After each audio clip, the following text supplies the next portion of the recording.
Hello and welcome to the video notes for 6.2, Introduction to the Unit Circle. Okay, now I know what you're looking at right now is not the note packet. I'm going to go there in just 1 second, but I wanted to show you this thing here. This is what we're shooting for. The unit circle is named as such because it is a circle that goes out 1 unit. Okay, so right here, this is 1. This is a radius of 1. But what you see in this unit circle is you can start creating triangles out of the various degrees of the circle. All right. In this first section, we're going to talk about the degrees from 0 to 90 on this unit circle. Okay.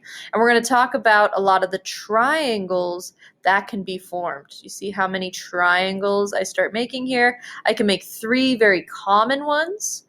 And we're going to figure out what exactly that has to deal with. But first, let's go ahead and go to the note packet.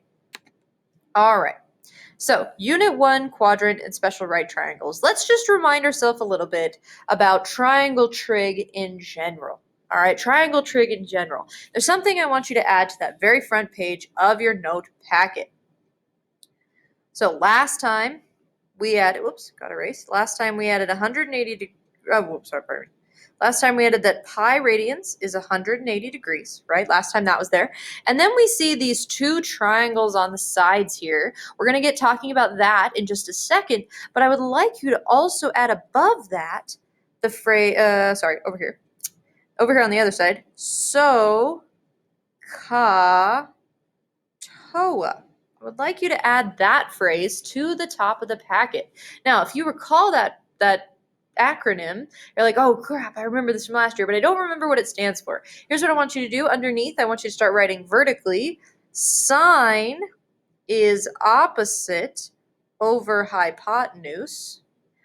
Cosine is adjacent over hypotenuse. And tangent is opposite over adjacent. Now, what on earth does any of that mean? If that setup doesn't work for you, then go ahead and write down some way you're going to remember SOHCAHTOA. But SOHCAHTOA deals with right triangles and how the 3 common trig functions, sine, cosine, and tangent, all play into that right triangle. All right. So we're going to head back now to 6.1. We're going to look at that triangle again. So here I have a right triangle, beautiful right triangle. It's kind of sitting sideways though. And they want me to find sine of theta. Remember, this is a theta. Okay. And it's just a common reference to an angle. Okay. It's kind of like the x is common to a coordinate graph, right? This is theta is common to an angle in trigonometry. It's basically just a label. So we're looking on the triangle now. It's talking about this angle here. They're saying sine of this angle here. So not sine of the 90 degrees, but sine of this angle here. Sine, according to SOHCAHTOA, sine of theta is equal to opposite over hypotenuse. Well, hypotenuse might jump into your head a little quickly. Hypotenuse is the longest side of a right triangle.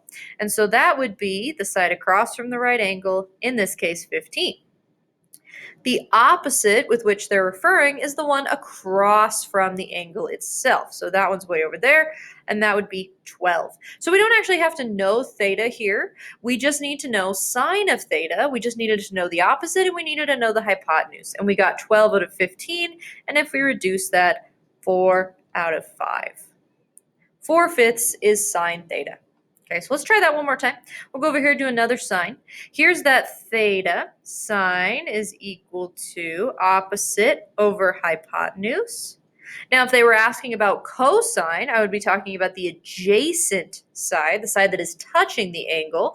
You may be thinking, Miss K, 2 sides are touching the angle. Well, this one, the longest side, is reserved for the name hypotenuse, and so that would not be the adjacent. But we're talking about sine here. Opposite would have been 6 out of 10. If I divide both of those by 2, I again see 3 out of 5. And you're going to see a lot of 3 out of 5, 4 out of 5 with right triangles. They reduce down pretty fast. All right, let's do another one. Let's do another one down here. So we have another sine of theta. It seems to be a common theme today. Here's that angle here, but sine of theta is supposed to be opposite over hypotenuse. They may have given us the hypotenuse. It's fairly strange looking, but at least they gave it to us. They didn't give us, though, the opposite side. They gave us the adjacent one.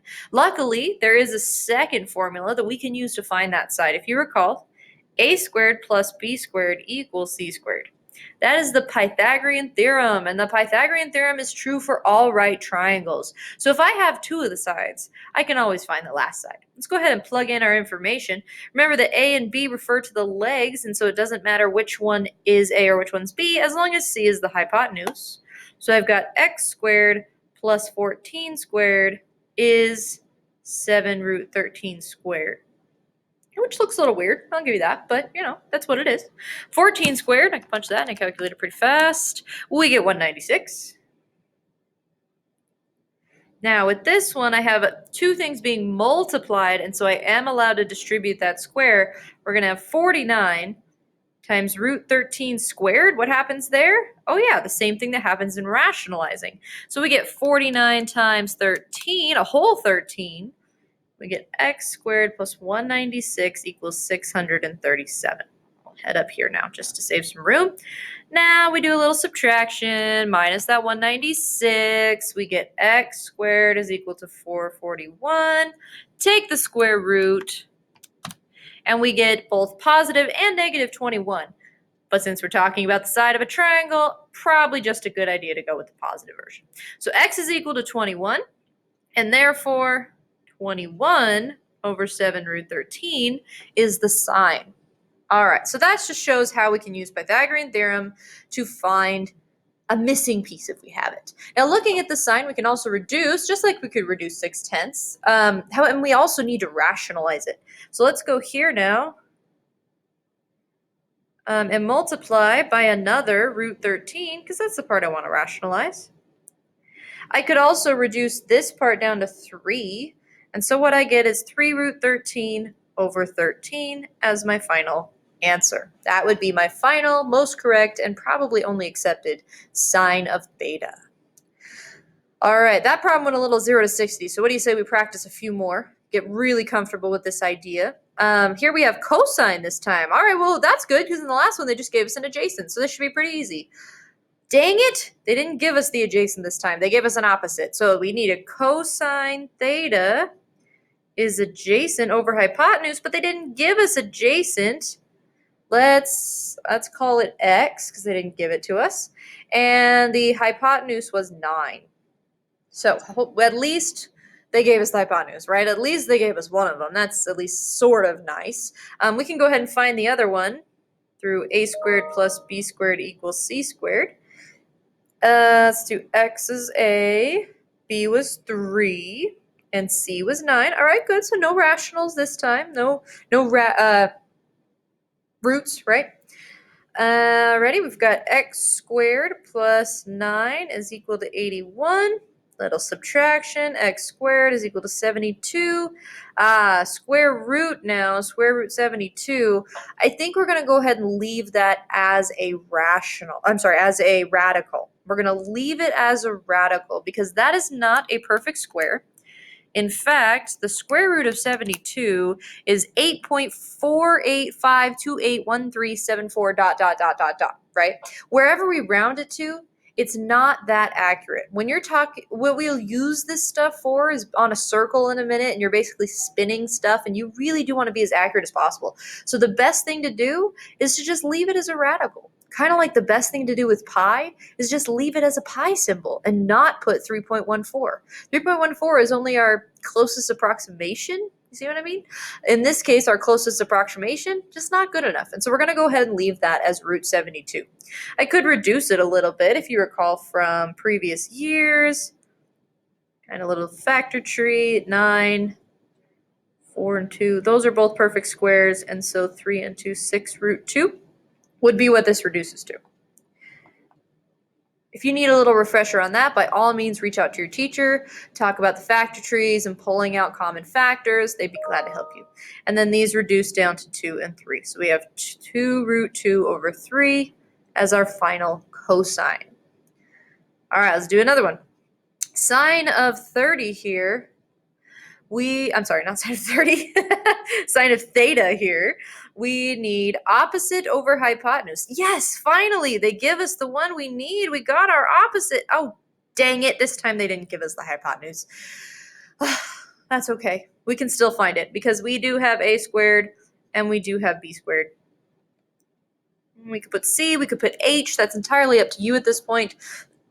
I hope you noticed by now that variables are always interchangeable. So whether you're dealing with a, b, and c, or adjacent, opposite, and hypotenuse, they are talking about the same thing. 15 squared plus 20 squared is 625. And the square root of that is 25. And so c is equal to 25. Now be careful. I don't want to box that answer. That's not what I'm after. That was just a piece of the puzzle. Instead, what I really want is the sine of theta, which is 15 over 25. And if I reduce that down, 3 over 5. Now, I know what you're thinking, and what you're probably thinking, you're like, wait, all of these are turning out into some version of 3 out of 5 or 4 out of 5. Not all of them. Okay, keep in mind. There are some that are really convenient. This is what we call a Pythagorean triple, when all of the sides are whole numbers, and they usually do reduce down to a 3, 4, 5 scale. Okay, it's a very cool concept. If you would like to talk about it, it's a whole other branch of trigonometry, and it's super, super fun. So if you do, then come see me, or join math club and start it up again, because we could talk Pythagorean triples for days. But not quite the point of this chapter, so we're going to go ahead and leave that out. All right, let's do another one here.